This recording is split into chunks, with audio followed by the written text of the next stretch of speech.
Hey, yo, you ready? Let's do it. Yeah.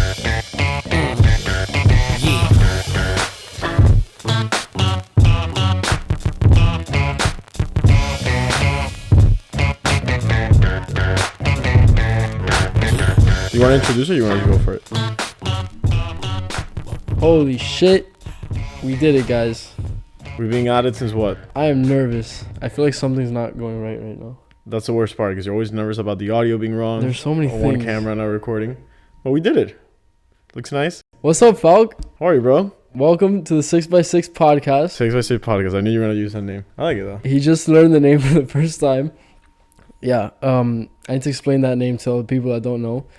But Because a lot of people ask us, like, what is 6x6? I think it has a deeper meaning than most people know. First of all, First of all, we'll get to that. First of all, welcome to the podcast. Thank you, bro. Thank you for having us as the first guest. You guys don't know how long we just spent setting all this up. And there's a reason that I asked Falk to be the first guest because he has some experience with this. So Falk, introduce yourself a little bit. My name is Falk. I have my own YouTube channel, Talk to See, which you can go and follow me. For all the featured guests of this podcast, you can suck it. I was the first one. I think it's safe to say. No, but and also so I had a podcast where we used these mics, which was Talk to See call back then.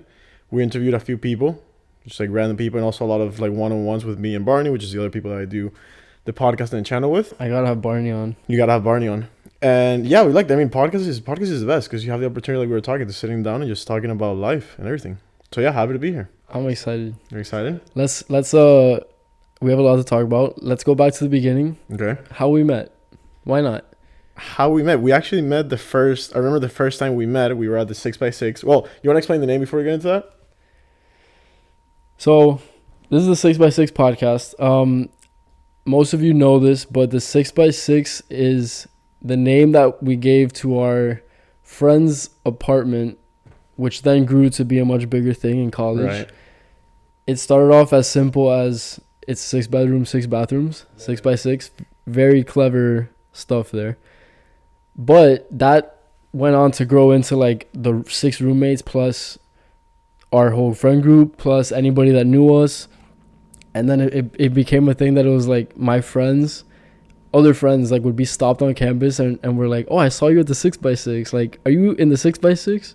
So it became like a little frat up in Gainesville. Because the funny thing is that we call this podcast a 6x6, and like I have the same frame in my room, which I don't know if you can see it in one of the shots, and neither of us lived in the apartment. Yeah, so that's why I think it's special because like the 6x6 is so much bigger than just those 6 bedrooms and bathrooms. Right. It's become like a family that it's like a really extended family that started with 6 people, and now I have friends like that you guys don't know that I consider 6x6. It's like family. So this is telling the stories of the members, which there's a lot of members. Well, so to bring it back to that, so we met at the 6x6. I think it was the first time we had like a pregame, and back then they used to have a beer pong table that had that you could write on. It was like we were 21 at this point. We were 21 at this point. Yeah, definitely. And they had a beer pong table that had a whiteboard on it, so we would just go and like draw stuff. I remember. And I remember I saw this kid wearing a hoodie and like some big ass ears, and he just goes and writes down subscribe to my channel, and he has like a camera. I'm like, oh man, like what's up? Like you have a YouTube channel? He was like, nerd. Yeah.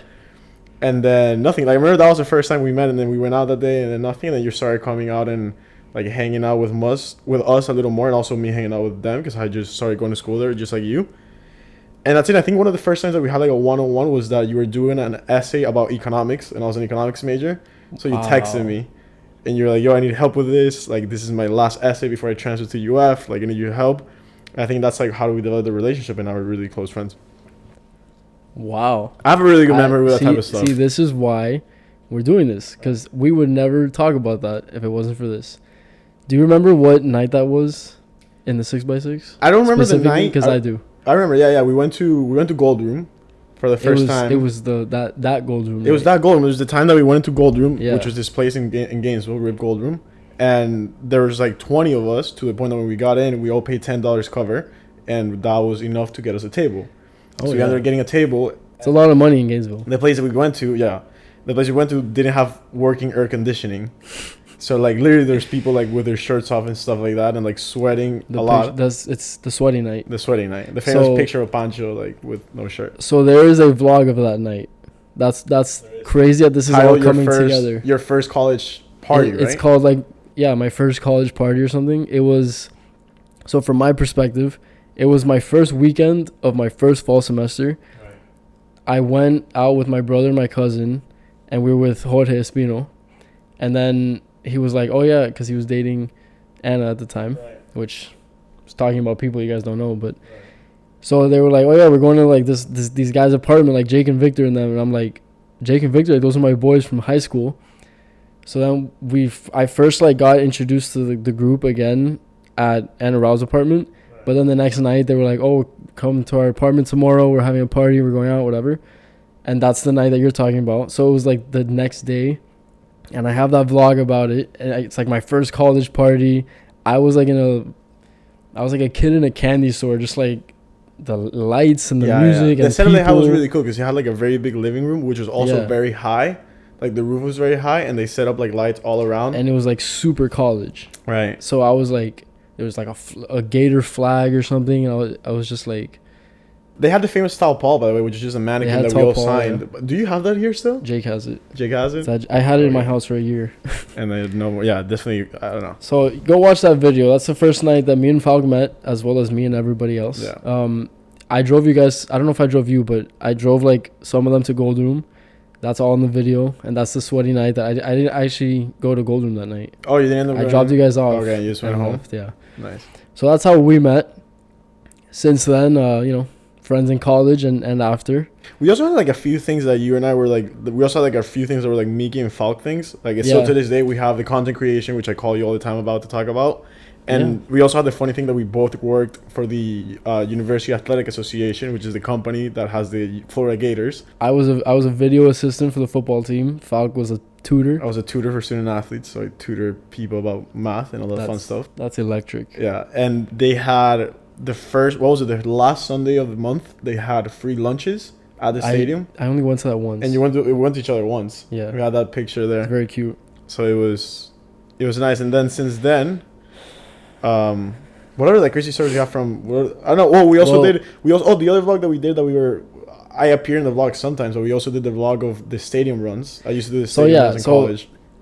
I mean, I think it is interesting that like, and I told you this, that each of my friends, like I have different things in common with each of them.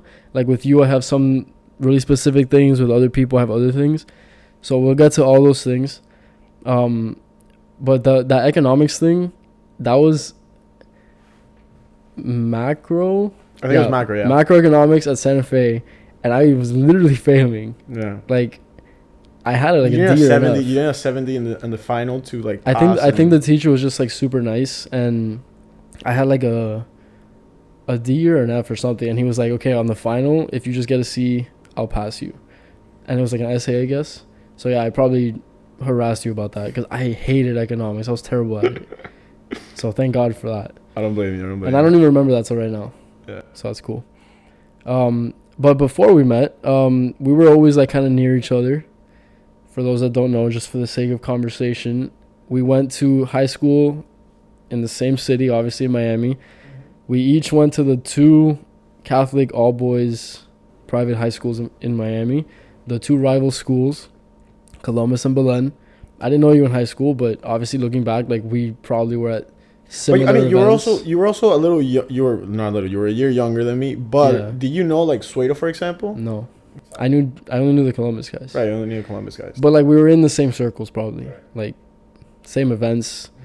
So very close in proximity, but then actually didn't meet till college. And then the rest of our friendship is documented, so we see that.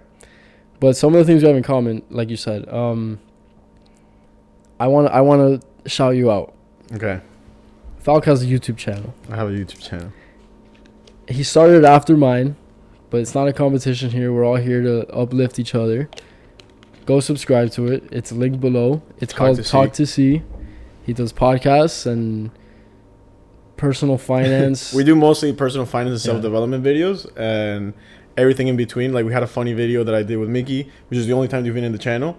Yeah. that we went to. Which Salty's. I'm not upset about because I don't know anything about finance. So No, but we have to do some type of cross creation. But yeah, we did a We're doing video it right in now. Salty's that we just tried beers, and it was fun. It was a good time. yeah, so FALC used to be books and beers. He used to be a beer guy as much as he was a book guy. Beer guys, So we went to a bar in Gainesville and drank. Yeah, Very exhilarating stuff. very exciting. It was good, and it has a lot of views actually. Like a lot of people liked it.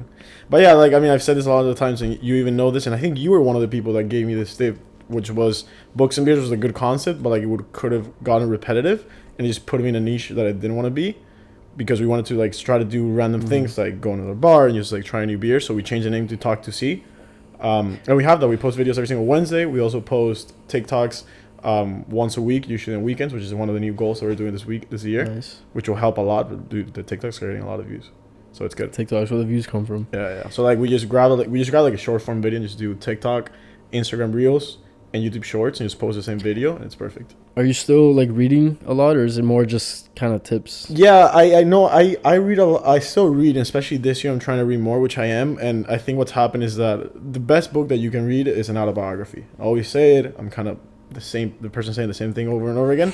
So I realized that out of the last 8 books that I've read, 7 are autobiographies. So I was like, look, with studying, work, everything, I'm just gonna read something that I know I'm gonna be able to read fast. So I'm just reading autobiography. So I just finished Matthew Perry's, which is Chandler Bing. I finished his autobiography, which is crazy. This is the last thing I thought I'd be talking about in this episode, but Friends is an all-time great show. All-time great Like, show. let's not get it confused. Seinfeld doesn't even compare. The thing is, 'Cause I was arguing about this. the other Seinfeld's day. Seinfeld's a little. It's a different generation. But it's the same generation. It's the 90s. No, Same I thing. think Seinfeld's a little like late 80s, because Friends went from 94 to 2004, and I think Well- Seinfeld went from like late 80s to like 96. Whatever. But Friends is amazing, and I was arguing about this with my coworkers that they like Seinfeld better. How old were they? Like late 30s. Or no, early to late 30s. Yeah. 30s. So it's a different generation. Doesn't matter. Friends is great. Continue.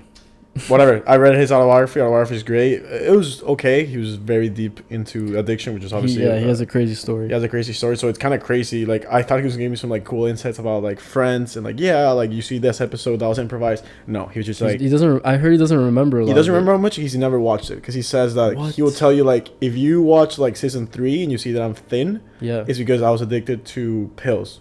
If you see I'm fat, it was because I was in a stage that I was drinking. If you see that I have a mustache, I was like in another drug. So he never watched it because he didn't like the idea of like seeing what drug he was in. I noticed that myself when I first saw it in high school, like when he got fat, and it was around the time that he was like, well, I don't want to spoil anything, but whatever. At some point in the show, he got fatter, and I saw that, and then learning about the drugs, I thought that when he was skinny, he was on them, and then when he got fatter, he was sober. Well, the drug that he was in was, I forgot, it was a pill which Yeah. wasn't, I think it was Oxycontin for some time, which is the same pill that Mike Malek, who I'm also a big fan of, the guy that works with Logan Paul, he was also in that pill. And the problem with that is that those pills suppress your appetite, so you end up not eating a lot, and then you end up throwing up a lot because it also makes you a little nauseous. So you end up taking more pills. It's really bad, and also like it messes up your digestive system in a big time. Yeah. It's kind of crazy because we've never been in a close contact, at least from you and I, from what I know. I've never been close to someone that's been addicted to pills. So Yeah, this is I just mean- something that you kind of see in movies and stories and things like that. But then when you actually like see someone telling the story in a book, it's insane. Which And that you see like the product of it on the Right. TV also. yeah. Which is why I like reading, because like it just gives you such an insight into something that you. That's why we like podcasts too. That's why you like podcasts too. Yeah. Yeah. So talk That's to Talk see. to See. We used to review books. So which I Talk went to on See, tangent. Talk to See reviews books, reviews beers, gives personal finance Personal tips. finance videos. Yeah. Sometimes it's just nothing specific, like Yeah. like a podcast. We do videos every week, so like you have to mix up things a lot. Yeah, and I think you have to like let your personality show too. If you just do strictly finance, there's as broad as finance is, like you can't do that every week. Sometimes it has to be like the one I saw. Best way is to cure a hangover, like That was a good one. Random That's a good one things. back in the day. So go subscribe to FALC. That's one of the things we have in common. Yep. It's why he's the first guest, because he helped me set all this up. I'm using some of his equipment right now, so you're a huge help right now. I Happy appreciate it. we made it happen. But no, you're gonna figure out the first one's always hard. The first one you're always running into, especially like audio things. But like I told you, you just have to do it. So I was happy when you texted me yesterday at like 2:30 a.m. being like, "Yo, you want to do this tomorrow?" I'm gonna be honest, because you're my friend. You know why I texted you so late? Why? Because you weren't the first option. What are you gonna do before? I was gonna do Jake first because Jake would have not made this happen. I think it would have been a good I first person, but I think it would have not made this happen. My feeling, I was gonna do Jake first because I was like nervous about it. So I wanted to do someone that like I would feel super comfortable with. You know like Jake longer too. I guess, and he's just like very chill. Not that I'm not comfortable with you, Right. but it feels like more like pressure. Like Falk knows what he's doing. Like we actually have things to talk about. So I want Falks to be good. I want it to be where I know what I'm doing. Yeah. But I think it's working out. I'm excited when you do Jake. Jake is gonna be a good one. If this podcast is gonna be X minutes long, Jake is gonna be probably 1.5 to 2 times that. I'm gonna have to carry that one. And he's gonna be nervous at the beginning, but he'll get. I already know he's gonna be sitting there like this, like. So what do you want to talk about, Mickey? Like what do you want to talk about? What? Yeah. But yeah, so let me kind of explain the podcast to you. I already did a little bit, but the reason I want to do this, I have a couple, and none of them have to do with views or making this go further than this year. Mm-hmm. We'll see what happens, but my main reason is I've been watching a lot of podcasts lately, and it's super easy to like be interested in a celebrity. When Joe Rogan is talking to Dave Portnoy, anybody can watch that and be interested because it's those people, like it's celebrities. So I think it's kind of a challenge to do that same thing, make it interesting, get those perspectives of regular people and like my friends. Like I just feel like anybody can kind of interview a celebrity and make it entertaining. Right. So how can I make like just me, who's not a celebrity, or any of us, sound like entertaining and thoughtful? So that was the main reason that I want to showcase. I want to showcase regular people, you know. I like that. And I think you guys have good stories, and you're all like very different, but together it like creates the 6x6. Right. So it's like, I don't know. I think it's beautiful. No, I love it. And even when you watch Joe Rogan, which I know you probably listen to him longer than I do, he says that, like, at the beginning he just started filming it for fun and for similar things that you're saying, and then he didn't realize that like a few episodes in, a few people started watching it. And then he will have his friends over. And one time they had his friends over and they were like drinking or doing drugs or something. And Joe Rogan was like, "Yo, like people are actually watching this, so like it's so chill. Let's be careful." Yeah. But yeah, no, I love it, and that's a good one that I didn't heard before. Because when you started the idea of starting a podcast, everyone wants to do it. A few people actually end up doing it, but there's obviously a lot of people that do it. What I told you is you have to find like something little different. And that point of like I want to try to make things interesting, normal talks. That's huge. I think that would be if you want it to go somewhere though. Right. If you want to have like an audience, then you definitely need at least one thing that's different, like a reason that people go to you and not anybody else. Right. Whatever that is.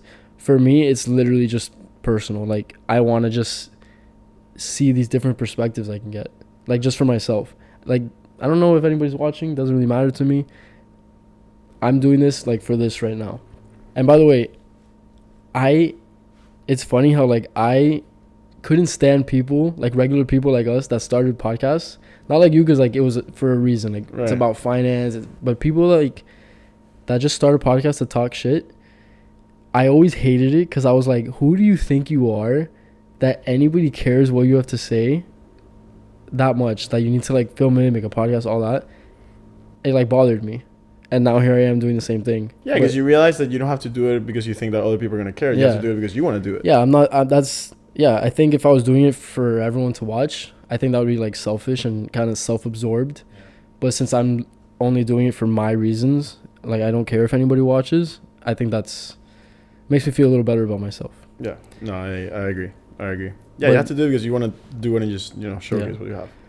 Another reason is what's happening right now. Like, when was the last time we sat down phoneless and sober all the time, of course, and just talked. And also the good thing about podcasts, when you were thinking about the idea, they've been developed for, I'd say, like a month or so, 2 weeks, 2 to 3 weeks. It's been in my mind for a while, like actually to do it. Yeah, like a month. And also the idea, like podcasts, you have to like be, you talk, I talk, you talk, I talk.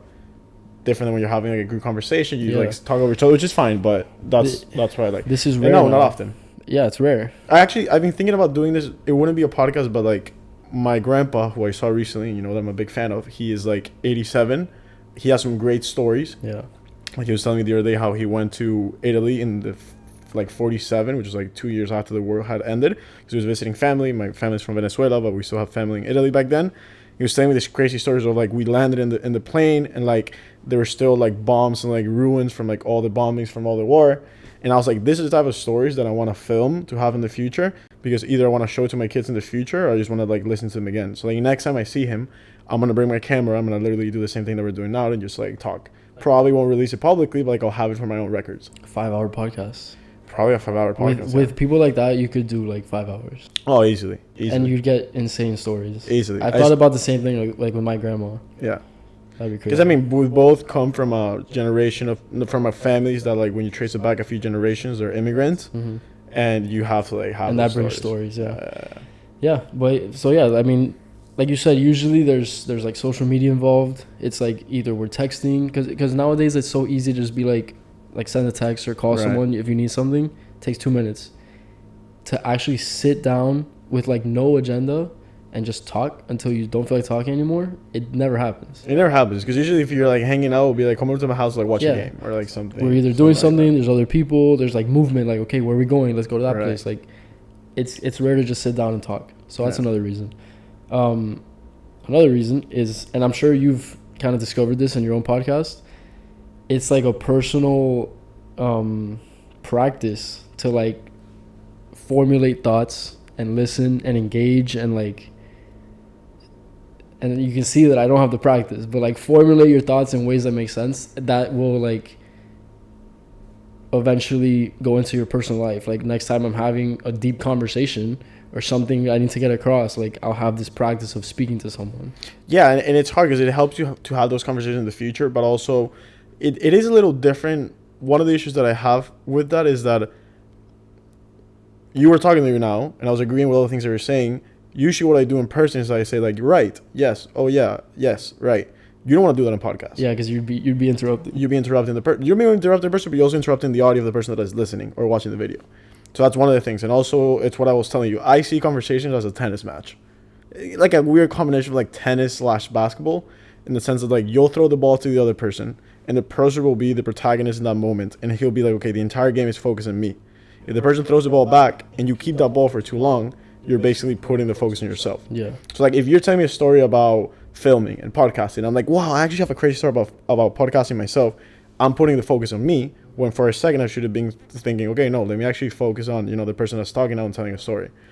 So that's an important one. That's something that even I do in my day-to-day that I try to work on, and through podcasting and videos and everything I've learned about.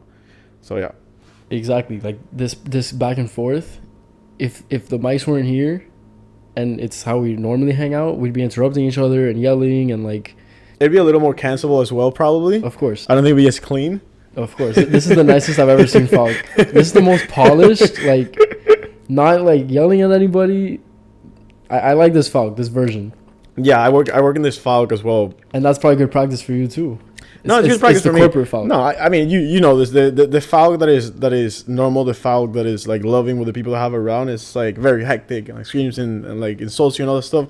But people, once you hang out with me for a little bit and I like you, you understand that that's just the way that I show love. What I am working, and one of the things I learned with Matthew Perry's book, is you can't always make a joke.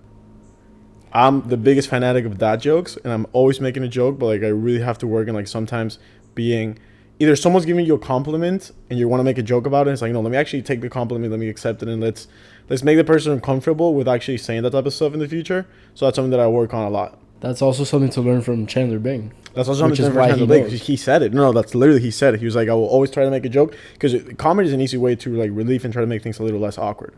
But sometimes you have to like take it. Like, quick example, the other day I was talking with Carlos, a close friend. We were talking about the CFA, this exam that I'm taking. Won't get into it because it will be extremely boring. We will. Very hard, a lot of emotions, a lot of stress, a lot of failures, a lot of successes. And he was telling me, and I told him, look, like I think this is the way it works. And he was like, wow, you're really hitting the nail on the head today. And I was about to be a joke and be like, yeah, bro, you know, like I do this frequently. I was like, no, man, like, thank you. You're right. And the reason for that is because I've been doing this for a little bit longer and all that stuff. So it's like, that was a perfect example of I can make a joke right now and just, you know, let this part go and not accept what he's saying to me, or I can actually take it seriously and separate a little bit. I'll always make jokes though, but just at the right time. That's just FALC. And that's crazy how something like that and the other things you learn from podcasting, you think it's like easy things. Like, oh, that's listening, not making jokes. Like, those are just human characteristics that you should know. But it's like something so simple that we don't think about. Like, how often do we tell ourselves, like, okay, let me make sure I listen to this conversation? Mm-hmm. That's just like in the back of our minds. And then we just like gloss over it so often that we end up not really listening to people or making jokes too often. And doing things like this like gives us the opportunity to sit back and be like, okay, no, like for this hour, let me focus on listening. And then the more you do that, the more it becomes like muscle memory. And then when you're having conversations in your everyday life, you find yourself listening more, not making as many jokes. And it's like, weirdly, it goes back to the podcast. It's hard because it's not only about listening, it's also about listening, retaining, and also thinking, what am I going to ask next? Which is kind of tough. Which is really tough because you're in that between of wow, this is really interesting, let me think about it, but also how can I ask the next question? But I don't want to get too focused on the next question because that means I'm not listening to what he's saying right now. I thought I was the only one that struggled with that. No, that's... that's... I'm a good listener, but there's times where, like, when someone's talking to me, I stop listening and I just think, like, okay, what am I going to say in response to this? Someone new, usually. Because if you're talking to me, you might want to, like, take a break and I'll be like, wait. Yeah. What, can you repeat that, whatever? And I'll be like, or if it's like, if it's a longer phrase, I'll listen to the first half and then stop listening and be like, okay, how am I going to respond to that first half? It's multitasking, as people call it. But a great example of that is when you listen to other podcasts, and the OG, the best person to do that is Joe Rogan. Like, I've seen I've seen like 5 videos about like why Joe Rogan is so good at carrying a conversation. And it's a lot of also like a lot of simple things. It's a lot of also like asking open-ended questions. A lot of times it's just like giving reassurance about something simple that the person said. Because if you tell me like, oh, we're gonna name this podcast a 6x6, and I'm like, oh, so the 6x6, and then you keep talking, I just have to say like one sentence and it helps you like carry it. So yeah, that's another thing that the podcasting these are things I'm gonna learn as I do this, like how to do it better and how good Joe Rogan and other people are, like you, like how to get to that level and what they do differently. And it's just gonna open so many doors of like how good at this I can get. Right. I'm excited for that. But it's like anything else. It's the best thing that I saw with that was editing. And you know this because you're a much better editor than I am. When you watch a video, you're like, wow, interesting video. When you start editing and you start like getting to it, you start noting very specific things. Mm-hmm. And the amount of times that Mickey edits a video and I text him like, how did you do this? Like, this transition was insane, or like this colors. I understand that now because I've been doing this for a long time. I don't know how people can relate to the part of podcasting because I feel you won't get into it. You won't understand the things that we're talking about until like you actually sat down to try to have a podcast. But the more that you do it, the more that you start understanding that like people that do this, like Joe Rogan and like even the Full Sun podcast, are so good at. And I'm definitely gonna start understanding that because this is wild to me.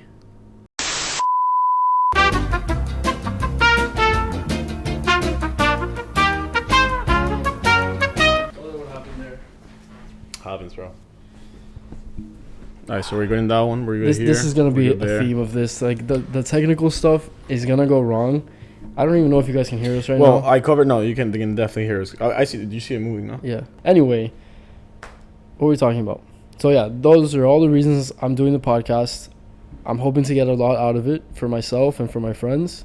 And if people want to watch along the way, then great. Okay. But that's pretty much it. I'm excited for Jake's podcast. I'm excited for Victor's podcast. I'm excited for all of them. I'm excited for Pancho's. I'm excited for Pancho's. Pancho's going to be the best one. I'm not going to be able to keep up with him. Pancho's going to be the best one. Pancho's the most interesting man in the world. He definitely is the most interesting man in the world. I can't keep up with that. Because he's so unexpected. Yeah. Well, Pancho has a funny story. When I met him the first time, I remember it was that year that you were still in high school. I was here in Miami because I hadn't transferred to UF yet. And like they will always post like these stories and like pictures with Pancho. And you were like, who is this guy? I was like, this guy has to be an asshole. Like there's no chance. Like all the videos would be like Pancho like super big and like doing like, I don't know, like funneling like 2x or something like that. Yeah. 2 Bud Lights, 2 eggs. Yeah, 2 Bud Lights, 2 eggs, something like that. And I was like, this guy has to be an asshole. And then I met him. He was like the nicest dude. He's a teddy bear. Yeah, he's like a teddy bear. Like a big teddy bear. Gentle giant. Yeah. So, we have another thing we can talk about. The running. That's specific to us, exactly. The running. So, when day is it? Because today's the what? Today's the 22nd. I am running my first half marathon on Sunday, the 29th a week from today. Even today. Falk has been my mental trainer throughout it. But if we want to go back, give your history on running, when you started and where you're at with it now. I was thinking about that when I was on the way here, and to make, because I was like, this is probably one of the things we're gonna talk about, and I'll make it brief. I was fat as a kid. I was always a chubby kid. Really? I've always been good at sports, not the best, but I've always been good, and I've always found that I have an interest in individual sports because I'm a huge team player. Love playing sports. Playing soccer is probably one of my favorite things. But I like the sports of being individual and being like, this is me. Whatever I do is whatever's gonna happen. You could be an MMA fighter. I could be an MMA fighter, Yeah. but it also depends on the other person because it depends how good the other person is. When you're swimming, well, also if you're swimming in a competition or running or whatever, but it's like me. So when I was chubbing in middle school and high school in soccer, we will have like físico, which means like physical training, and we will like run around the high school. And I was always good at running because I never stopped. Like I always had that consistency. Moved to the U.S., started playing water polo, but we're running the weekends. Legend in the water polo game, by the way. Definitely not. I was wearing a water polo one before. Definitely not. And I started running. I started really getting into it because I started I lost a lot of weight. I had a good resistance. Water polo is a crazy sport. And the mental aspect of it. And the mental aspect, especially if you like individual stuff. Right. And I was always being into swimming as well. Like I was being a decent swimmer. Same thing. So it's in the water. It's like, what are you gonna think about? And people always ask, what do you think about in running or in swimming? And I read a book of a guy called Dean Karnazes, because his book is called Ultramarathoner. Mm-hmm. It's a crazy I book. I saw that video of you guys reviewing it. Yeah, I reviewed it the first time. Yeah. And he, one of the first videos, and he says that when you're running, you think about everything and nothing at the same time, which is kind of true. The summary of that was I was in senior year, and then Pablo, one of my good friends, his dad runs. Similar story. He had to gain a lot of weight, and he lost a lot of weight running, like a lot of people. Mm-hmm. And he was like, "Why don't you do the half marathon, bro?" And I was like, I should do the half marathon. How many miles were you running up to that point? I've always ran 3 miles consistently, which is like a little under 5K. Mm-hmm. But I'll sometimes push the limits because what I try to do when I'm running is I run a straight line, get somewhere. I usually touch the floor and then run back. You have to touch the floor? You have to touch the floor. It has to be like a really long suicide run. Yeah.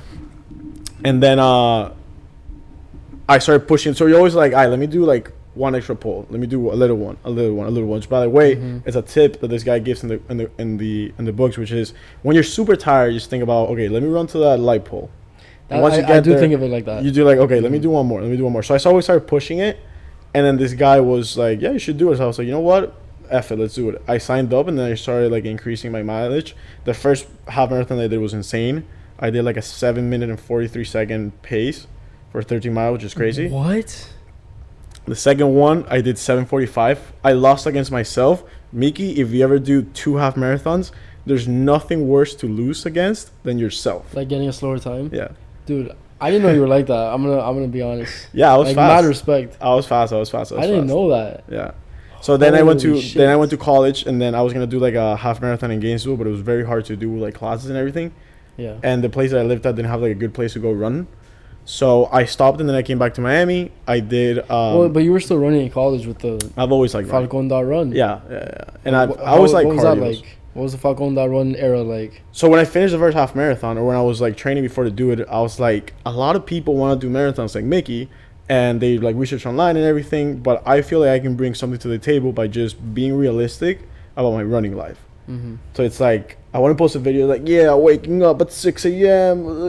No. Yeah. But I'll be like, look, I go to high school, like I do this. Like sometimes I don't want to run. Sometimes I don't want to run. So I started that. Obviously, it was hard to be consistent, but I still have it as Falcon.run. So I think I'm going to do this a lot where I say things without explaining to anybody watching. Falcon.run It's an Instagram account. Was Falc's Instagram account. It is an Instagram account. I mean, is it still active? I post here and there, yeah. Go follow it, Falcon.run on Instagram. Yeah. If you like running and mental strength. Yeah. And then whatever, in UF, I had a Falcon run, and I would work out with all my friends. Which, again, go watch the vlogs. Go watch the vlogs. I did vlogs on that. It's a great episode. UF, one of the coolest things, and one of my favorite things about UF is that UF has a very big stadium, which is always open. Like you can go whenever you want, except on Saturdays because they have game days, and Sundays before 11 a.m. It closes though at a time, right? Yeah. So that's it closes. Well, yeah, it closes at like 8 p.m. You Yeah. can't go there like Okay. super late at night. Doesn't matter. You can go and you literally go stadium running. So there's a Yeah. lot of stairs, and you literally go and you do stairs. I will start bringing friends, and every time I brought a friend, people will throw up, which was funny. Which was Jake. Which is Jake. And I decided to do like a group workout. I literally posted like, "Hey, I'm gonna be here working out. Come." And it was fun because a lot of my friends started coming. And then you know who showed up? Who? Because this is all gonna tie together right now. Who? The 6x6. The 6x6. It's all tied together with those three little things. 6x6 all came out to Falcon that run.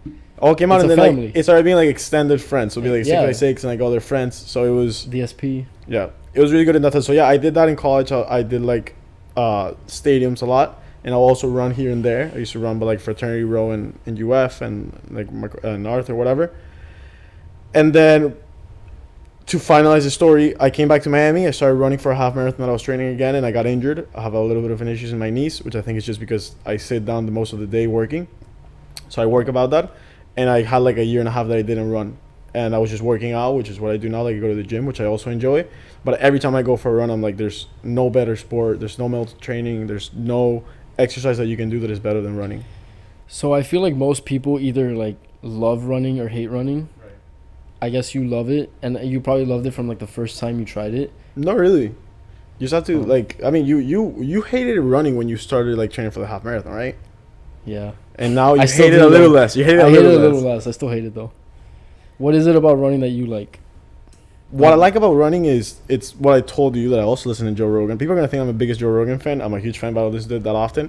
It was Andrew Schultz, the comedian, and he said Wow, something of all people. Of all people, he said something that I found is so relatable. He says, "Look, if you're in a bar, and you get in a fight, your instinct of survival, your survival instinct is gonna come up. It's because you're gonna say, if I don't fight this dude fighting me right now, I'm just gonna die." Yeah. So like you know that there's something that if you stop, that's it. When you go for a run, there's nothing that tells you that if you stop that's it. It's a matter of you building that mental toughness and thinking, I could stop right now and nothing would happen. But how am I able to push myself to keep going and understanding what's any boundary?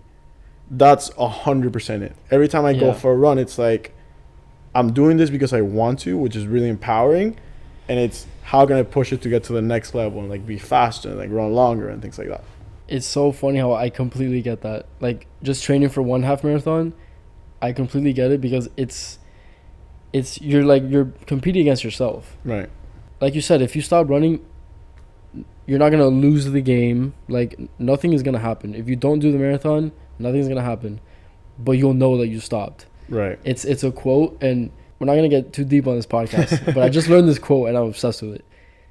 Every person, let me get this right. Every person must face one of two pains in their life, something like that. Yeah. The pain of discipline or the pain of regret. Yeah. So that has a lot to do with running. Like it sucks to finish that run or to finish the marathon or whatever your goal is, to do it. It sucks. It's horrible. But it's worse to quit and then be like, damn, like I quit. And you have to put that quote in your mind because when you're Yeah. reaching that mile 10 and you're I'm starting to gonna go write by, it on my arm. you start going by the streets and you see all the people coming out of 11 because like the nightclub, because that's where mile 10 is. Oh, That's when that quote comes in clutch. yeah. The other and last thing I'll say about running, which is also one of the biggest reasons why I started running, is I've never been a big stress guy. I don't think you ever like heard me say like I'm really stressed, because I think that stress is something that you either target and you like go to the root of the cause. Why am I stressed? Or if it's something that is really out of your control. For me, for example, was immigration, something that I really couldn't control. I just try to get my head, I try to do things that get my head out of thinking about that, always in a healthy way. If you're going through stress and your way to cope with that is, for example, you want to smoke or do something like that, that might be good. But my issue with that is you're doing something to avoid it that is not really healthy for your body. Yeah. When you go for a run, And it's making you forget it. It's putting you like in a Exactly. state where you're just not dealing with it. exactly. Running and other things, like you're literally facing it head on. You're facing head on and you put your mind through so much exhaustion and everything that when you're done, you're such in a clear state. Yeah. So I run the fastest when I'm really stressed. Yeah. Like and, the fastest. And it's also like the old like saying of like, if I can do this, then I can do anything else in the day. If you start your day with a super hard run and you finish it, you can tell yourself like, okay, whatever else happens today, I finished my run and nothing's gonna be harder than that. So it like builds you up for other things. I recently ran before work, which I hadn't done in a while, and it was insane. Like I got to Like, work good? that day, and I was like, Yeah, dude, I'm ready. Like, let's do this. because great. nothing that happened at work that day was as bad as your run. Yeah, Like how you felt on the run. exactly. And I know that you're like on runs now, you feel a lot better than most people, but it's like the same mindset of like, I ran today, so I can do whatever I put my mind to. Yeah. To finalize it of the running topic for all those people that are still listening, because No, they probably we're like, still talking. yeah, We're no, gonna keep but going. like, no, like, but the running topic for all those people that were like, this dude, Maybe it'll inspire someone to run. That's what I was gonna say is, give it a try. You don't have to run 3 miles. You don't have to run a mile. You can literally just go out and run around the block. Walk first, and then start building into it. You're gonna get into it. When I started going to the gym, I didn't like it. I still sometimes I'm like, this kind of sucks. Mm-hmm. But you're gonna get into it. You're gonna find the beauty. You're gonna find the things that you like, the things that you don't like. So just give it a try. Go out for a walk, then jog, then run. You'll get into it. So let's hear some numbers. What's your fastest mile? I don't know. I remember that when sometimes like if I will go to the gym or like I will go somewhere and I wanted to like run really fast, and just like get it over with, I will do 2 miles at a 6-minute pace, which Really will be good. insane. What and your best like marathon pace, I guess, was that? My best marathon was 7:42. The thing is that what happened to me in kind of both marathons, especially the second one, was that I started, because that's one of the things that I have an issue with, is that I'm not the best at pacing myself. Yeah. So I started running really fast, Right. and then at the end it was bad. The first time I did it was when I was telling you, it was 2017. It was, I think it was like 50, 60 degree weather, and it was raining. Yeah, you told me. I've heard about that marathon. Yeah. Like from other people. Mm-hmm. Like, oh, that one year that was cold. Like when you get back to the marathon, by the way, that feeling, I won't get into it because it's too deep and you only get angry in that position. That feeling of crossing the finish line is like no other. Well, I'll find out next week. when you're like, when I did the second half marathon, it was my freshman year in college, and I kind of doubted myself. And then when I crossed that finish line, I was like, this is it. But when you cross the finish line, there's everything. There's beers, which it's awesome that you can do, because I couldn't do it when I did it because I wasn't 21. You're gonna have a beer, which is really good for I you probably after a run. won't though. No, you will. Dude, the You last have thing to. I want after running 13 miles The is best a thing, beer. it's one of the best things for your body, actually. I don't want anything in my body. Whatever, and they're gonna have a lot of food. And one of the foods they had for me were bagels and cream cheese that came in those little ketchup little pouches, the ketchup Mhm. pouches. Okay. And I was so cold that I couldn't open it. Like my fingers weren't working to open it. So I literally had to give it to someone. Was like, hey, like, can you help me with this? That had to take away from the feeling of crossing the finish line. No, a little bit. I added a little bit because If crossing the finish line is like it added such an a- extra element of hardness to it. Yeah, and I think, well, so I'll give my perspective on running now. I question myself every single time I go running. Why am I doing this? And I have to remind myself of it. So I'm pretty good at like explaining it now. When you go through something in your life that's like, oh God, when like something happens in your life that's kind of traumatic, or even if it's not traumatic, when just something, an event happens in your life that changes your life, Mm-hmm. you have two options of like, I can either stay the same or I can change to like not let this happen again or make it happen again or whatever. But you can either stay the same or change. And I think if you're not changing or evolving or at least thinking about it and you're staying the same, then you're actually like going backwards. Right. So I went through something in my life that was like a life altering thing. And I was like, okay, I can either stay the same and just kind of let it happen again or change myself. And you can do that in a lot of different ways. Like there's not one way to like put your head down and focus on yourself. There's a lot of ways to do that. But I was like looking for that. I was like looking to prove something to myself. Not to be a marathon runner, like to get a time or like nothing to do with running. It started out as like I want to prove to myself that I'm capable of things and I want to like change my life for the better and change myself for the better and accomplish goals, like all things that have nothing to do with running. But running is like perfect for all those things. So when I heard about the marathon, I was like, that's kind of perfect because it's something that I would never think of doing. It's something that I would never think of doing. I don't think I can do, but it would like be perfect because it's like proof that, oh, I can do things that I didn't think I could do just with some work. Right. And it's like tough. Like when you're running, you're constantly reminding yourself like, why am I doing this? It's to be better, not to be a better runner, but just to be like better. And do you have any other options of things that you were thinking about doing besides the marathon? I think it's just overall goals. Like, Right. whatever that goal is, it's like, okay, can I do that? Let's find out. This podcast is the same thing. Like, Mhm. I want to do a podcast. I wonder if I can do it. Let's do it. Like, just to prove to myself that I can do it. Let's do it, and then I'll stop eventually. But like, I want to. It's about like putting your mind to things and finishing it. And running is like the best way to do that. And another quote in the quote section is, you don't have to be great. You don't have to be great to start, but you have to start to be great. Exactly. When you put in those shoes the first time you went for a run, you were like, I don't know how I'm gonna do 13 miles of this. Yeah, But you just I have to ran. start. I ran 3 miles, and I was like, I have to do 10 more. Like, it was literally impossible to me. Yeah. And now I did 10 last week, like, pretty chill. I didn't die or anything. No. I'm gonna change this battery. Got it. All right, we're back. Apologize for the technical difficulties. This will happen the first few times, bro. It happens until you get a Jamie yourself. I need a Jamie. I'm gonna hire somebody. So, we could go on forever about running. It's not because people will. No, I don't care. I'll do it as long as I want. But I know that I have 4 topics that you feel like everyone has to identify what are the 4 topics that you have to hold yourself back because you know you can go about it for hours. I could. I have running, books, finance, and those 3 are those are like my That's careful 2 topics. hours. And those are the topics that I give disclaimers to people. I'm like, dude, you're asking about topics that I can go on and on and on. I love that though. Yeah. I don't mind it. What are your topics like from the top of your head or like that? Gators football. Florida Gators. I was Florida about Gators to say football. College, honestly. My friends. I can talk Yeah. about my friends for a while. Kanye or something. Baby that. Keem. Kinda too. Baby Keem. Yeah. That's right. Well, we won't abuse running too much, but another reason I didn't want to do you first because I wanted to do this after my marathon. Right. Well, we'll do it some other time. Yeah, we can do it again. Yeah. But I have my marathon next week, so we'll talk again after that. The Miami Marathon, by the way. Miami Half Marathon. Miami half marathon. Have you done a full marathon? I have not done a full marathon. My goal, I never one of will. my dreams in life is to do the New York Marathon. I heard actually from Alex Suero, Right. shout out, that doing a marathon is not twice as hard as doing a half marathon. It's 10 times as hard. I heard that quote exactly last week, but for the half Ironman and the full Ironman. Yeah. Yeah. Because you're not doing a half marathon. Oh, okay, then I'll just do it again. Like, Yeah, no. to do the half is already so hard. Right.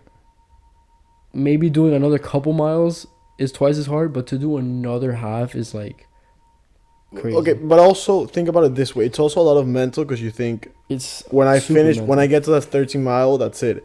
The way I always think about it is a drive to Gainesville. I remember I used to think that the drive to Orlando were the worst because they were 4 hours and they took forever. Like I remember thinking in Caracas, they're like, yeah, when you drive to Orlando from Miami, it was forever. And then we did Gainesville like easily. Yeah. And then, but sometimes you go get to Gainesville and I'm okay, cool, this is done. But then there's people who do Tallahassee used and they to do 7 hours. I can't imagine that. It's a matter because when you get in the car, you're like, okay, I have 7 hours to go. Same thing happens in a half marathon. When you get in a half marathon, you're like, okay, I have 13.1 miles to go. If you do a full marathon, you know you have 26.2. So when you cross that middle market, you're like, you cross that middle, which is a half marathon. It already still- takes so much to get halfway, Right. and then to keep going. But Yes. you're mentally prepared. You're like, okay, I know I'm gonna Yeah. keep going. Okay, Done. moving on. running. Done with running. If you guys want to hear more about running, let us know. Yeah. But we can move on to your other topic, finance, Stonks. stonks. So I think this might be good because you're not talking to an expert here by any means, Right. but you are talking to a regular person who I think tries to do more and like. You're be- talking about someone that is more prepared than the average person. average You have a person, yeah, Roth yeah. IRA. So I don't. No, what did you? No, you have the brokerage account that you were Yeah, investing. yeah, okay, yeah. Right, So yeah, exactly. I invest and I save, Okay. and I have like a super tight budget every month of like, okay, this money goes here, this money goes here. Congratulations. This is my going out money, my food money, my clothes money, whatever, and I follow that super tight. I think that's better than the average person, Yes. but it's nowhere near like you or Barney. Well, I actually don't do that much. Like what Uh-huh. you're talking about, I don't do that much because it's a very hard conversation internally of how much do I actually want to plan besides how much do I actually want to enjoy. I have an idea because I set up a budget, so I know like what are the things that I spend more money on than others. Mm-hmm. I think one of the keys with that, and how to How to Be Rich, which is the book that I Will Teach You to Be Rich, which is a book that we always like, and a book that if you read, you will be fully well versed on personal finance. Talks about it's you have to find two things that you like spending money on. I can find a million. Right, but you can't afford them all. Yeah. So the key is two things that you like spending money on. Spend as much money as you want in that, and then save merciless in the other one. I'll give my example. I like spending money on two things. I like spending money on going out. I knew it. That's one. I like spending money on going out, and I like spending money on traveling, which is kind of hand in hand. Yeah. What things do I do not spend money on? I never eat out. I bring lunch to work every day. Mm-hmm. I don't have planned on weekends of going out and eating because I think that at this point in my life, I'd rather trade off for other ones. 100%. I don't drive yeah. an expensive car. I don't get expensive things. My phone, if I need to change it, I change it, but it lasts me 4 years. That's the key to personal finance. I think it's one of the biggest keys to personal finance is you can't afford it all. You just can't. And you also can't save it all. Because that's You also not can't that's save not it all. an enjoyable life. And you have to think of the trade-off of, yes, this is going to make me very wealthy in the future, but you're only going to be in your 20s once in your life. Yeah. So it's a weird trading that you have to do there, but that's I think that like of picking two things you want to spend money on, that's a good way to do it because that's going to be different for everybody. right. Like some people go out 7 days a week. Mm-hmm. That's not me. It's not me either, by the way. It- Just disclaimer. 6 days maybe for you. No, not at all. But like I could do without going out, honestly. Like I'll go out maybe once a week and I could, as long as my friends are there, like I could do staying home. I don't need to go out. No, I can stay home too. My thing with going out is if I go out to a bar or whatever I go out, I get enjoyment with knowing that I can buy my friends. Like if I'm with you, I'm like, you want a drink? I'll buy you a drink.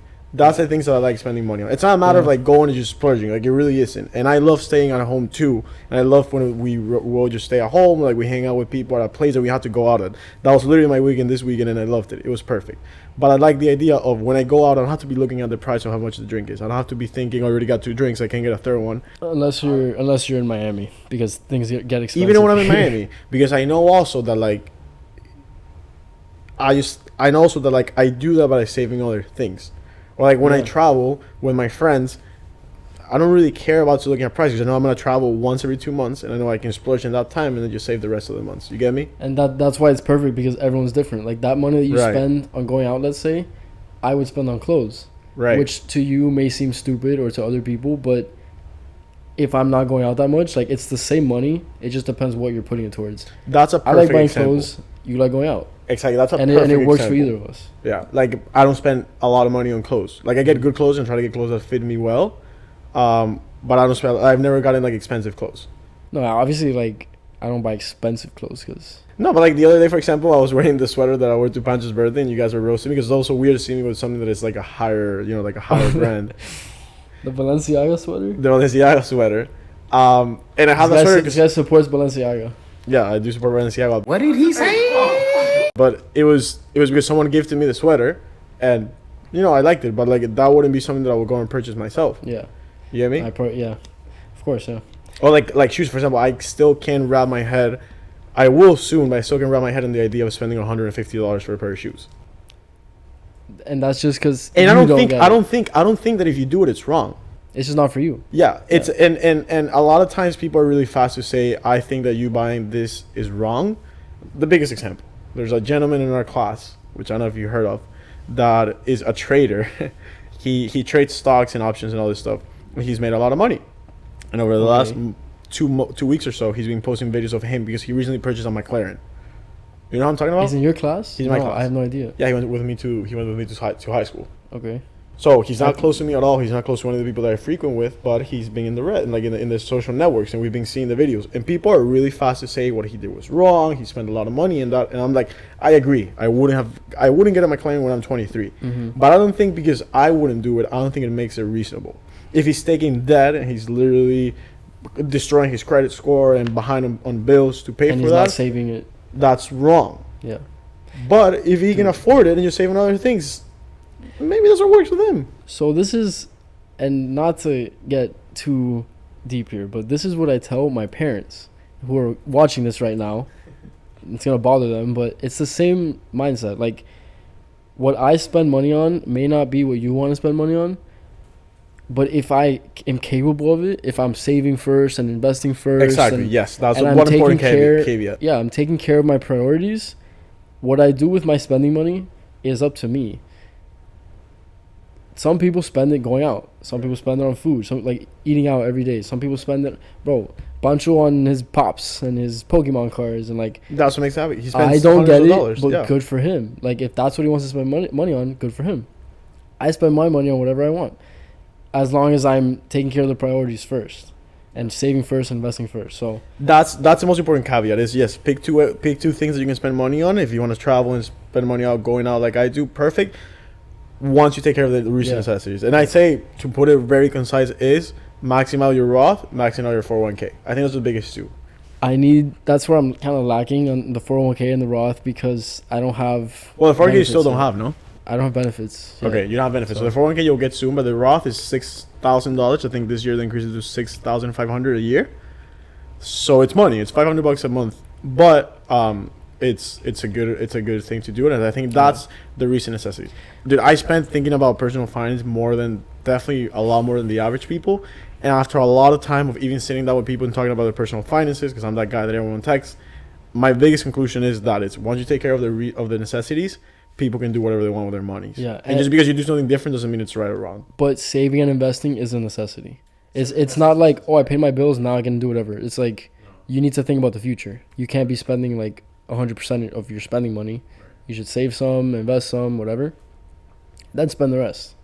I'll tell you something though. This is gonna be a controversial point of view. People Tell me, always I love it. say, That's why I'm here. people always say, why isn't this taught in high schools? My controversial point of view is that this shouldn't be taught in high schools, because all the things that we need to get there are too complicated. And they say this. I took this point of view from "I Will Teach You to Be Rich." This book. He says, "Who will teach the curriculum? Who do you think is well equipped enough to teach the curriculum? The teachers in high school?" Because I had an internship that we help teachers in high school with their retirement, and they're very well prepared, but sometimes they're not that well prepared Yeah. because they didn't have the learning. That's one thing. Second thing is who teaches the curriculum. Because if you grab the math that you and I did in high school, it's the exact same math that your parents did in high school, and my parents did in high school, and my grandparents did in high school. Yeah, Financial topics are not as easy as that. true. They change. They change a lot and things like that. So those two things are the reasons why when people say I should have been taught this in high school, I don't think so. Yeah, and like also, high school is like the basics. and also a lot of people are like, I should have learned this in college, and it's like those courses existed in college. You just didn't take them. That's very true about college. Like people say like, oh, I didn't learn about business in college, so I had to learn some other way. Like maybe There were maybe you classes. weren't a business major. Yeah, Like, there if were you're- classes you could have taken. You're a Yeah. minor. You could have done certificates, everything. There's a class for everything. There is a That's- class for everything. There was basket. I think it was like underwater basket weaving. Everyone in UF. talks about that. Yeah, everyone talks about that. That's everyone's go-to for like stupid classes. For stupid and classes. I have yet to see it, so I don't know if it's true. I took wildlife, which is the biggest stupid class, but that's I took something very specific. macroeconomics. That was pretty stupid. Hated it. Another controversial topic is that I think that every single person in high school should take micro and macroeconomics. How will you know what inflation is if you I didn't still take don't know what it macroeconomics? is. I'm gonna do a video about It's that money gets higher from a long time You want ago to to explain to now. you want to explain to you quick? No, Okay. super better. quick if you want. You grab a basket of goods that is made by what the average person in the U.S. purchases. So they literally call people in their houses and they're like, Mickey, what do you get in the supermarket today? And you literally go, you get your receipt. Like, I got milk, I got a microphone, and I got this. Okay. Cool. And they create a basket based on like 40,000 people they asked. And they say, okay, how much did this basket cost in 2017? Perfect. How much does this basket cost in 2018? Perfect. If the price goes up, so it costs you more money to get the same amount of food, there's inflation. Riveting stuff. What happened? I'm extremely paranoid here because I feel like none of this is working. I don't blame you. Um, So yeah, that's inflation. So- Not the funnest thing, but that was very fun. Well, I know you do this on your own channel, Mm-hmm. but you know, just to show the people what you do, what are some tips that you would give to people our age now in terms of personal finance and things like that? First tip. Yes, What do you think it is? Subscribe to Talk to See. Boom. Had to. that's Had to. Had that's to. the first Had thing. to. Without that, like, good luck. No, I say open a Roth IRA because it's very simple to do. If you go to Fidelity, same bank that I use, same bank that Mickey uses, I believe it will take you 2 minutes to do. Get that open. I'll recommend. Honestly, the one thing I recommend is read a book. The best book to read, I think, is "I Will Teach You to Be Rich." It will teach you everything and it will walk you step by step. I think I've purchased like 5 copies of that. Just gifted out to people. Oh, okay. Yeah. Nice. Like I gifted one to KG recently and he was doing it. And it will teach you like KG, have you read it? no. Have He's you read like the in book? he's like in chapter 2. Have you done FALC homework? Nope. But it will teach find you out. like from what the correct bank to get. And then you will read that. Jake read it. Is Jake rich now? No, but the thing is that I always say this, like if you ask me for my help, boom. If you get the book, it will teach you everything step by step from like bank accounts to credit cards to setting up for retirement. And what I always say is I can help you become a millionaire. Like I really can help you become a millionaire. It's just gonna take 2 things. It's gonna take a lot of time and it's gonna take consistency and work. But like if, for example, if you max out your Roth IRA right now and you start doing it for the next 30, 40 years, you will become a millionaire. That's a guaranteed fact. So And I like that because it doesn't require you to like know anything specific or have this degree in finance. Like Not it's at all. for the average person. yeah, like It's get just up. about like you said, commitment, hard work. Yeah. And this book was written by a guy called Ramit Sethi. He went to Stanford. I think he was like a psychology major or something. So it's like not only the teachers that like taught super complex courses in finance in college are the ones going to teach you about that. Like there's really simple people can do. And if you don't like reading, there's great YouTube videos about it. You just have to dedicate time because personal finance and investing, it's not the most interesting thing. So yeah, You got cut off there. I got cut off there. So that's personal finance from Talk to See. Personal finance will talk to see. I will teach you to be rich. We'll probably leave like a link in the description or something. Mm-hmm. And yeah, if you know me, text me and I'll help you. So those are the 2 tips. Yeah, no, honestly, so I talked to C and started reading that book. Another quote that he says I really like is everyone wants to be rich, but no one wants to read a book about it. And that's so true. I gotta start reading. I hate reading. Or like just watch YouTube videos about it. Or like just talk to people. Like you really like reading, it's cool because like it will open you to a lot of things, but you don't really have to do it. I really recommend it, but you don't have to. If you want to just consume content by just watching it on YouTube, like do that. But you know, it's just educating yourself. Whether it's a book or a video or anything. And knowing that it's really important that you start early. Yeah. Like the earlier you start, the more important they will. I will read that book. Good. I will gift it to you. I'll buy it after. Good. What other topics did you have, Mike? Because you covered running, else? personal finance, Oh, YouTube creation. Another one, yes. I think this is pretty interesting because I don't know 100% of your backstory, like your heritage and where you come from and all that fun Right. stuff. It's more of a story than most people. Right. And I honestly don't know it super well because, again, that's not something that 2 friends just casually Sit down and talk about. I'm not going to like we're not going to talk in the middle of Blackbird like, oh, so when did your great-grandfather come to America? I don't think we will talk about it in the real Black Bro at all. Yeah. Yeah, that's a good one. And I was so what's like your background? Then? so beyond Venezuela, because I know you know I'm from there. Where do you think like we can trace it back? I'm from. I can tell you what I hear. Right. I know you talk about Italy, Italy. Yes. talk about Venezuela, and you talk about France. Yes. Well, because my sister lives in France, but I don't have any. Yeah, any see, heritage there's of like that. a lot to this. No. So Venezuela is a very ¿cómo se llama? It's a very recent country. Like Venezuela started in 1885, I think, no, 1825. What started in 1825? It Like became a Venezuela country? became a country. It was like founded in 1825. Wow. Before that, I mean, the U.S. has been around like officially as of like 1776, but obviously much longer than that. So a lot of people like myself have ancestors that came from Europe. A lot of them ancestors came from Europe after World War, after the First World War or the Second World War. My family's a little further in the back. I'm actually super Venezuelan. Like I've had like 5 generations in Venezuela compared to like Edu, for example, that is like first generation American, and his dad was like first generation Venezuela. So when you trace it back in my family, we come from like Spain, Islas Canarias, where Quevedo's from. Yes. A lot of people Shout out get Ensway. And Sway. A lot of He people told me from about that. Venezuela are from like have ancestors from Islas Canarias, and then Italy, and actually Netherlands. My dad's second last name, Muscus, is like from Netherlands. Okay. These are things so that you're deep into the family heritage and all that. because I find it really interesting, yeah. And my brother finds it a lot of interest, so we ask a lot, and like even deeper of like how. So it's like my parents and like 4 grandparents and then like 8. We like have traced it back to like how did those 8 people actually get to Venezuela? That's crazy. Most people either don't care or they only know like what's most direct to them. Like Right. where are my grandparents from? Right. So where would after you saying say, all of that, I feel 100% Venezuelan. Like, I don't feel Italian at all. I have the Italian passport, which is great to skip lines, and I love the country and I love the things, but I don't feel Italian at all. Like, I feel 100% Venezuelan. Like, where 100%. would you say your family started?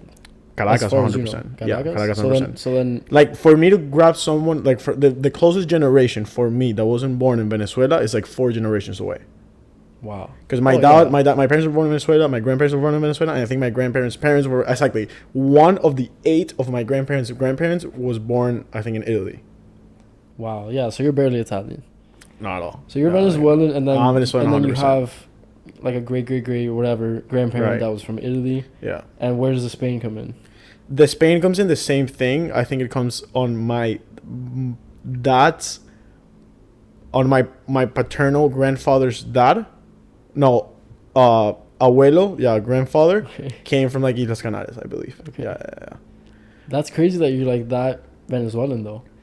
But I mean, closer to me. So yeah, I was born and raised in Venezuela. I lived in Venezuela until I was 14 years old. You were born there I was born in there. Caracas. Born in Caracas. Nice. Born in Caracas. Love Caracas. Caracas is awesome. I Yeah, think I'm gonna go soon, by the way. how did we end up here in Miami? So I mean, classic thing. So Caracas, the biggest thing with Caracas, obviously, all the political instability is that it was very dangerous. How was life like growing up there? Did you feel it as dangerous, or as a kid? No, you that were just that it started getting really dangerous, especially like when we will go to like like little parties, like when you're a little kid, like Gettys and things like that. That drives like coming back and forth were really dangerous. People will speed a lot. There was a joke in Venezuela that like it was more dangerous, like the red lights were more dangerous than green lights, because why. I've no heard one this. will stop. Because no one will Oh. stop at like a red light. Because if you stop at a red light, it was very easy for you to get robbed. Yeah, that's what I've heard about Colombia, but same thing. Yeah, and a lot of things also is like a lot of parties started going until 6 a.m. Mm-hmm. because Latinos like to party a lot, but also because at 6 a.m. the sun will come out, so it will be a little less dangerous. Wow. I got robbed once. It wasn't like a big deal. We got like our phone stolen with me and my brother, but like I have friends and not family members, but like friends of family that have gotten kidnapped and things like that. Yeah. So there was a revolt against the president, 2014, and my dad thought to himself, if this leads to something, we'll stay here. If not, we are gonna send it and leave. Because you were 100% Venezuelan. It's not like you were going back and forth like I used America. to not at all. I used to be like, oh, those kids like leave the country are so stupid. Like Yeah. they want to be gringos You and had no stuff. Like, family here or anything? no family here. No family here. The only thing with what my dad did is that since I was a little kid, I was in high school still. My brother was already in college. My sister had like 2 years left in college. So I was like, we have to start with like Alejandro because it's the easiest one. So you were what, like Not the easiest. 14? I was 15? 14. I was Okay. 14. We ended up applying to the school here. I went to Belen here, which is a Jesuit high school, and I went to the exact same high school in Venezuela. And Belen was very hard to get into, especially after freshman year. So my dad tried to get me in, and the idea was if I got in, we will come, and then like other people, like my brother, will come and things Yeah. like that. But I ended up getting into Belen in like a 3-week span. Shout out Fire Suarez and everyone. Shout out Belen. Shout out Belen. Right. And then what's crazy about me, and this is where the story gets a little weird, is that my dad is a very strategic guy. So I he mean, thought look at the son he right. raised. Yeah. So he thought himself was, I can't make this decision for my kid, because I don't want him and me to like feel in the future that like I decided his faith. Mm-hmm. So he saw me down one day and was like, look, you got into Belen. Well, no, you got into Belen. Like I knew that I got into Belen, but he saw me down when we were in the entire process. He said, if the opportunity comes for you to leave because you get into it, you're gonna make the decision. That's a big decision. At to put 14 on a years old, 14-year-old, yeah. I made the decision of I want to leave or I want to stay. I had no intention of leaving, obviously, because I've built up this like great life over the last 14 years. That I want to stay. What 14-year-old is gonna want to leave? Right. Yeah. But I knew it was the right thing. How'd you know it was the right thing? Like, I feel like that's above a 14-year-old's like. Because I knew what the country was going in the future. I know what the huge opportunity I had in me. I didn't look forward to the idea of like making new friends and all those like American movies that I watch on TV of like people sitting down by themselves at lunch, which I had. Hey, But me I too. also did like the idea of like the same American movies and like all the stories in high school. Which, by the way, the high school that I saw in movies was 100% different than the high school that I saw in real life. So what was like your idea of the U.S. before you came? That's so funny. So it's very based, like I said, in movies. Yeah. One of them, an example was that I thought that the guys that wore those like leather jackets, the Lettermans, Oh yeah. that play football were assholes. And then the first week, I remember I met this kid named Pablo. And then you met which Lucas Polo. I thought that the quarterback was just being an asshole. Like he had to. Like this is how it is in all movies. Or Pablo, yeah. Or like Pablo. Pablo was only a football guy. Who's a football guy that in sophomore year was already a starter in varsity. Turned out to be one of the nicest kids. Yeah. It's like that was one thing. I remember the first thing when I got into Belen, I saw a Nation kid, and I was like, this is exactly like the movies. He ended up being Chris Sue, which is like a really nice kid. So it was very based on that, and also like those high school movies are crazy. So just not like realistic. Yeah. They act like they're like 30. Right. Like in high school, I was not like going out with girls and like no, not at all. I was like a loser. Yeah. So it was a lot. It was a lot like that. Also, it's like you also are like a loser. It's like the two extremes. Like in those high school movies, it's either like you're the starting quarterback asshole or you're like the loser that's sitting by himself. They don't show like the regular people. Another thing was that when I went to orientation the first day, like thinking about that loser, I remember the teacher that sat us down. One of the things he said, the disciplinarian, he sat us down. He was like, by the way, and if you did bullying or you got bullying somewhere else, we don't take any of that here. And at an all boys school, we definitely mess with each other, but there's really no bullying. There's no like putting kids in like trash cans and shit like that. It wasn't. There's none of that. You didn't get swirlied? No, nothing. No wedgies?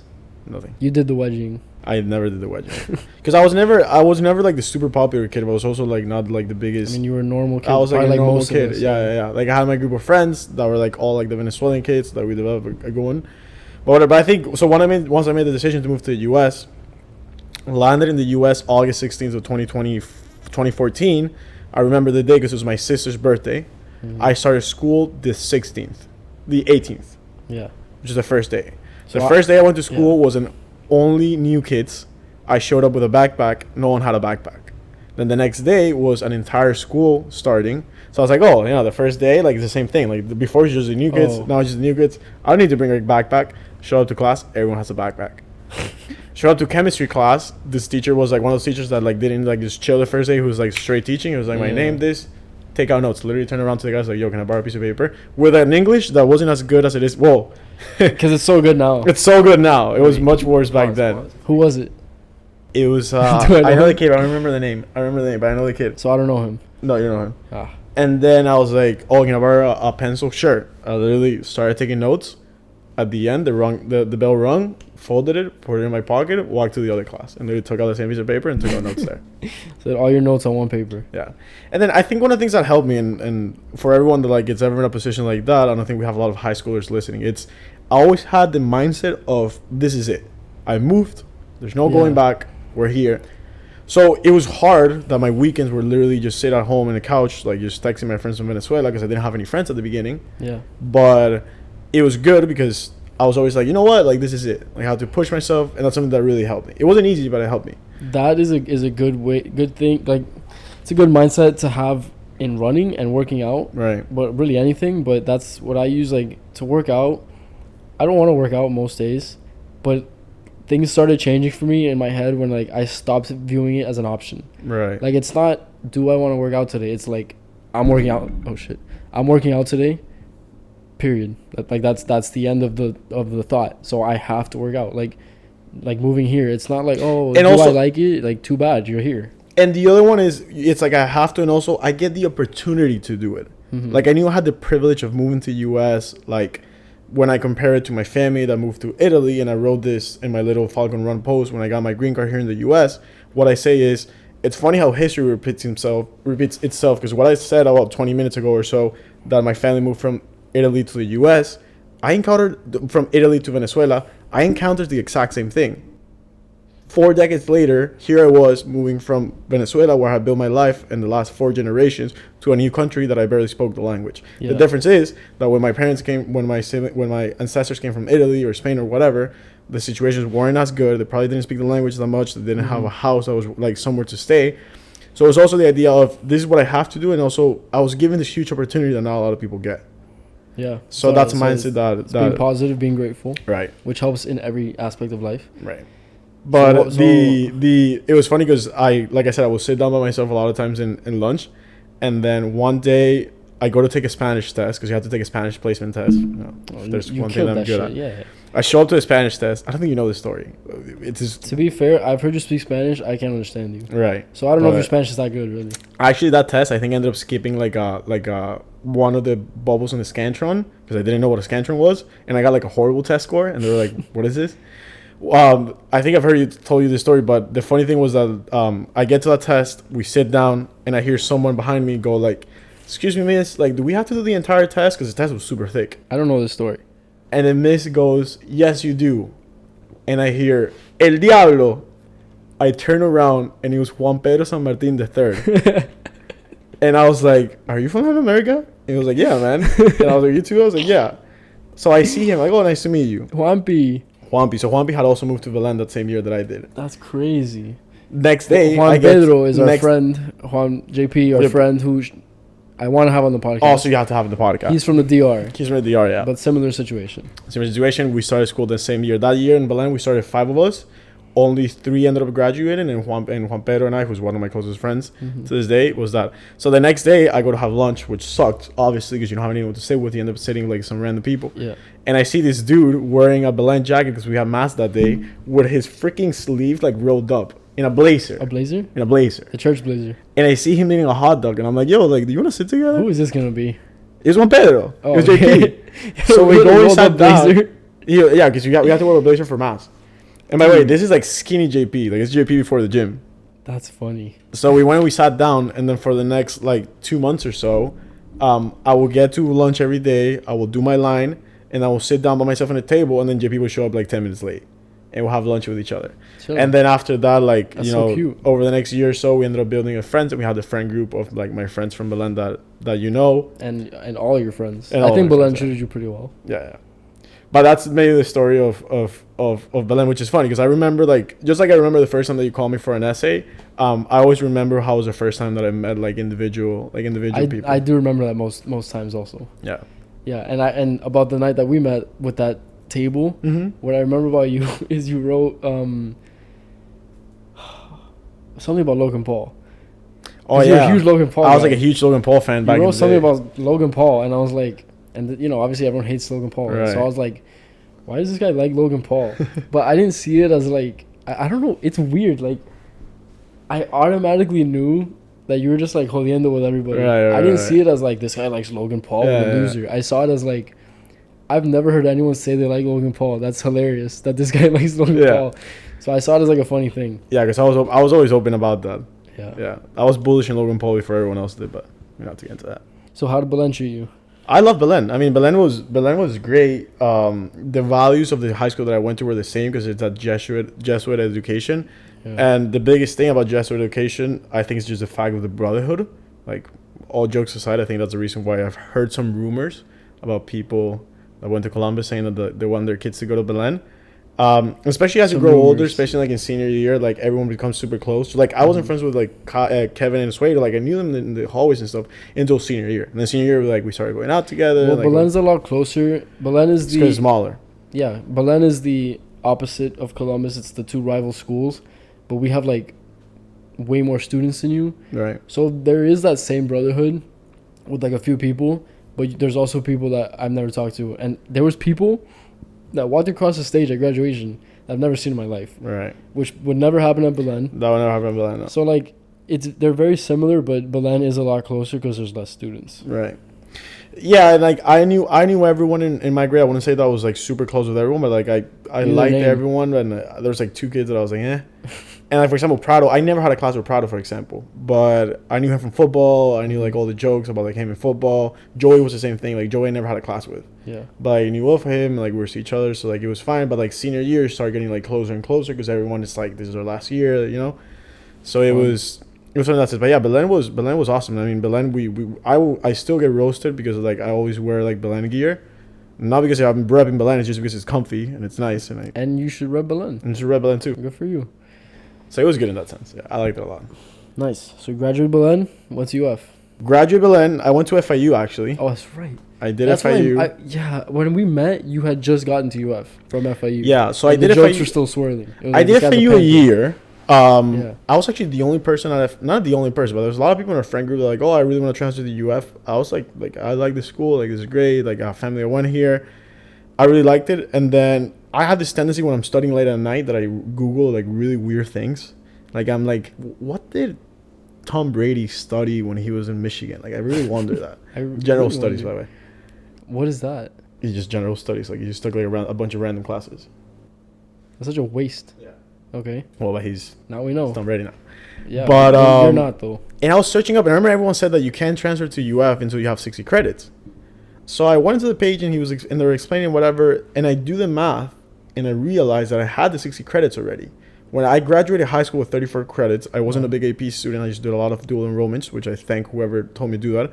I also took classes in Miami-Dade one summer for pre-calc and trigonometry because I wanted to take calculus my senior year, and I was behind because of Venezuela.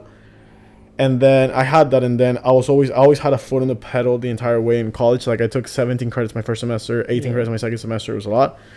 So I do the math, and I'm like, when I finish this, like I'm good.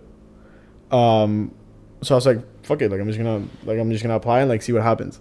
So I applied. It wasn't because like you always wanted to go there or anything. I mean, I like the idea, obviously, because you know that idea of like moving somewhere. Like I'm not. You're much more American than I am because you know you always had you've been going to Gainesville since you were a little kid. That idea of like living somewhere without your parents and it's like a college vibe. It's like very American. That's something that sounded super cool for me. Especially when it's not somewhere that's like too far. Right. You still knew people there. Right. Like you could be a brand new person if you wanted to, never see anyone from Miami again, or you could literally stick with your only Miami people, like we did, like I did. So I think that's why, like UF or FSU is like perfect for people from Miami because it's far enough, but it's not too far. Exactly. So I really like that, and also a big thing was that UF was very cheap.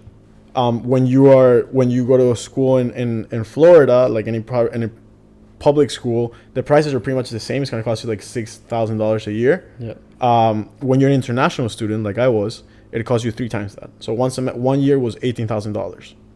But if you did 3 years of high school in Florida, they gave you a waiver, and I was able to confirm that the same waiver that I was getting in FIU, I was getting in UF. The only difference was that it cost more money because I had to pay housing, food, and all those things, and I had an apartment here in Miami because my family was here. So my parents didn't want me to go. My dad didn't want me to go. Because of money. He was hesitant. It was money. He also didn't like the idea. It's a culture shock. Like the idea of like moving away when you're 18 years. It's not a Hispanic town either. Like Miami, you can go and get arepas wherever you want. Yeah. Gainesville, you can't. You can't. Go to Tinker. Exactly. So he didn't want to, but whatever. There's a lot of back and forth. I remember I didn't tell anyone that I got into UF except for JP and Suedo, because I needed to get their insight, and I was actually like this close to rooming with JP. And then there's a lot of back and forth. I ended up doing it, which I'm super happy about, and it actually ended up all turning out, especially like family dynamics ended up working out really well because my family ended up leaving the US a few months after that, a few years after that. So I did 1 year in FIU. I was an economics major, and then I added finance as a second major, which I loved. And then I moved to UF, and I did the same thing. I did economics and finance, graduated. Did you graduate? You graduated early, right? I graduated in 3 years because my visa was expiring. Damn. So like I knew how to go about it quick. And if someone's here listening thinking about graduating in 3 years, don't do it unless of 2 things. 1, you really need to save the money, or 2, your visa is expiring. Or there's some other reason. Unless you have to. Unless if it's like, look, I have to really like go back, I have to take care of my family, X, Y, Z, do it. But if you have the credits, bro, add a major, add a second major, add a third major, like whatever you have to do. Like you shouldn't be graduating early. Like you have your entire life to work. Yeah. Don't start early. True. Well, I think it all turned out well for you. It all turned out well. I mean, I moved back to Miami. That first year was a pandemic. You guys weren't here because you guys hadn't graduated. I think for a couple of years there, our lives did not line up together, right? Because you graduated early and I'm a grade below, right? So I was like kind of like 2 years behind you then. Yeah. So you left, but we were all still there, and then you'd come and visit. I went to visit like once. Yeah, I went to visit 2 times because I also didn't want to be that person that visited every weekend. Because I also didn't want to feel like I was still in college. Because the same thing was in Venezuela. Like it's the same thing as like I did this. Like I graduated. I'm living by myself. I'm in Miami. I need to not be going against it every time and be reminiscing my times when I was in college. Like, I have to go through it. So I gave the first semester you guys were there and didn't visit. I visited the second semester and I visited twice. You could have visited though. I could have, but I didn't want to because of what I was saying. Yeah. So yeah, I did Miami, and then it's been almost 3 years that I've been here already. That's It's crazy. How is let's say someone's watching this, a high school senior, and they're like, oh, I don't know where to go to college. Should I go to UF? What would you say? I mean, if you got into it, very few people get into UF now. So if you get into UF, you're probably going, unless it was like your backup school or something. Yeah, 100%. That, and I'm biased here, but I mean, greatest college in the country, greatest college town in the country, greatest football team in the country. But I know that's biased, so. No, yeah. I think you should, and I think you should also work a lot on, once I get there, how I'm going to meet new people. Because what happened to me when I got to UF is true, by the way. There's nothing to do in Gainesville. Unless you make, there's nothing to do unless you make something out of it. Yeah. Like when I got there, remember the first week I got to the apartment to the 6x6 and we played Super Smash Bros. I was like, wow, like this is fun. Second time we played Super Smash Bros. I was like, dude, this is fun. Third time I was like, no, let's get off the couch. Let's go meet people. Let's go join a club. Just like the FALC I know now. Right. Always making us do shit. Right. And we went and we ended up like going to this career fair. No, this club fair. We ran a few clubs. And ended up joining the big club that we joined, which was DSP. Delta Sigma Pi, like a business club. Shout out Delta Sigma Pi. So at Delta Sigma Pi. And Pancho. Big frat guy. I will never forget this. Pancho, leaving the day that we went to the first Delta Sigma Pi meeting, he told me, and I quote, "You are the best thing that has happened to our group since we moved to the UF." Because I had that push me off. Let's meet new people. Do you never let him forget that? No, never. I bet he'd never say that again. Never. Probably not. He probably denies it. No. Pancho's a nice guy. He gives the compliments here and there. But we did that, and we met new people because I think it's something that's important in UF. And then after that weekend, I never had a weekend where I didn't have something to do. UF is, I mean, to be fair, like I think it's like that for all colleges. Like I think college in general is just the best time of your life. Right. Whether it's UF or anywhere else, like it's just the best. Obviously for us, that's UF. But when you think of like simple things that to other people mean nothing, to us they represent like so much more. Like Salty's, for example. Right. Salty's is not a bar. It represents like just like the simplicity of life, like walking over and sitting down with your best friends and drinking cheap beer, like, and it's something that we're never gonna have again. The thing, in my high school in Venezuela, there was this thing that this slogan one time that said, "Institutions last forever, people pass by momentarily," something like that. Yeah. And the point is that it's like yeah. Salty's. The beauty of Salty's was in the beer, the place, or anything. It was There's like no beauty in that. Yeah, it was the experience when you were there. Yeah. So and knowing that it was a 4 years at a time, and that's it. And now other people take it. And bro, now this happened to you. Like I go back to against. I remember I went recently and I was like, who are these people? Like everyone looks so young. Yeah, it's weird. Like when you're there, you think you run Gainesville. You think like, oh, this didn't start till I got here. Right. Then when you leave, you're like, I'm not shit. Like I was here and it was there for years before me. Right. And it's there for years after me. No one even knows we were here. Right. Some people know the 6x6 was there. Right. Because, again, the people that live in the 6x6 now knew us and they were like, oh, you guys were like the 6x6. Like, so it's a whole thing. But yeah, I mean, in the future, I feel like it's gonna be even weirder. Like when we go in the future, like if our kids go there, it's gonna be so weird. You want to go next month for my birthday? Sure. Let's do it. I'm 100% serious. I haven't brought it up yet. When's your birthday? I wanted the weekend before, so like the 20th weekend, whatever weekend that is. That's President's weekend. Yes. Okay, I'm not gonna be here. I'm going skiing. Why? Skiing, Where? bro. With who? With like Edu and Pablo and like that squad. I haven't Where? skied in 12 years and I'm excited to do it again. FALC's always trying to get us to go out, even when we don't want to go out. If it was up to me, I would never go to Brickell again in my life. If it was up to me, I would never go to Brickell again in my life. 100% You love either. Brickell. No. You love Blackbird. You No. live at Mama Tribe. No. None of that. None of that. Actually, none of that. 'Cause I don't like either of those places. Why do you drag us there all the time? Because my point and the way I look about it, which is probably not the best way of looking about it, is we're only going to have the opportunity of doing this once. I agree. Yesterday, for the example, very few people listening to this podcast were there. You went to Jake's. You stayed until what time? 1:30. 1:30. Okay, what time did half of the people there leave? At like 8. Yeah, 8 or 9. Sellout, which we won't mention by first name, had a dinner. Sell out. Joey had to study. Kevin had work. It's only going to get worse looking forward. People are going to have more work. People are going to have to study more. People are going to have more committed relationships. Yeah. Which, it's all things that I really look forward to. But my entire point is... But you might as well enjoy life before that happens. Exactly. I completely agree. So that's why I'm always trying to push for like, let's try something new. Let's go to this new place. Let's try to get drinks on Friday like we did a few weeks back. Because once we move forward, bro, in the blink of an eye, someone's gonna get married.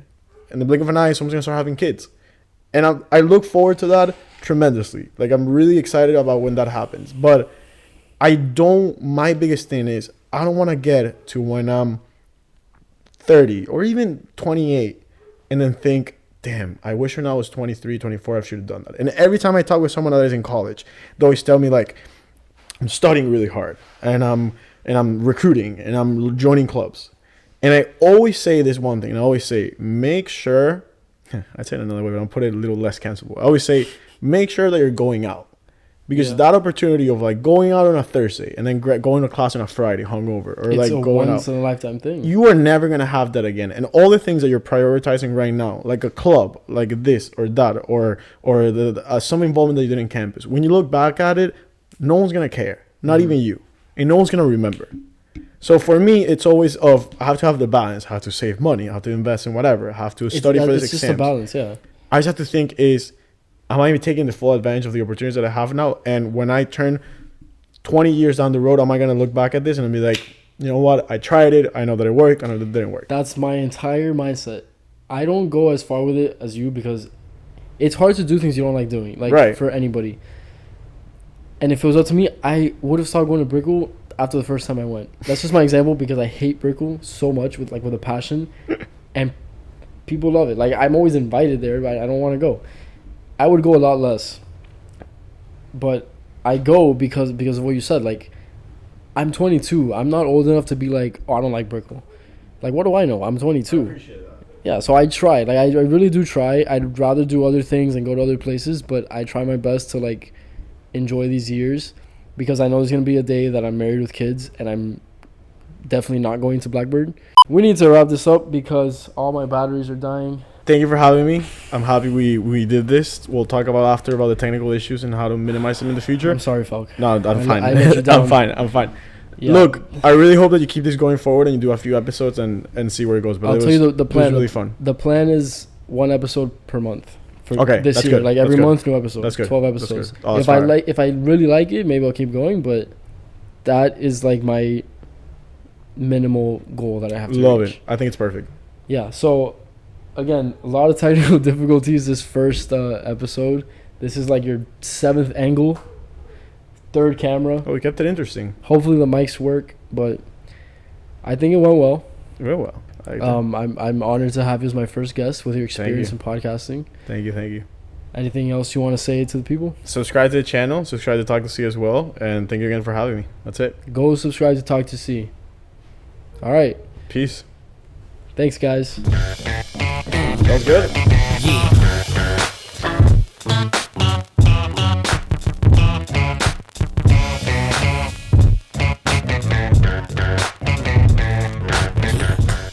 How long was that? That was like an hour and a half. I don't know. Okay. So now we need to I need to be careful about how we end this. So first thing is the red button.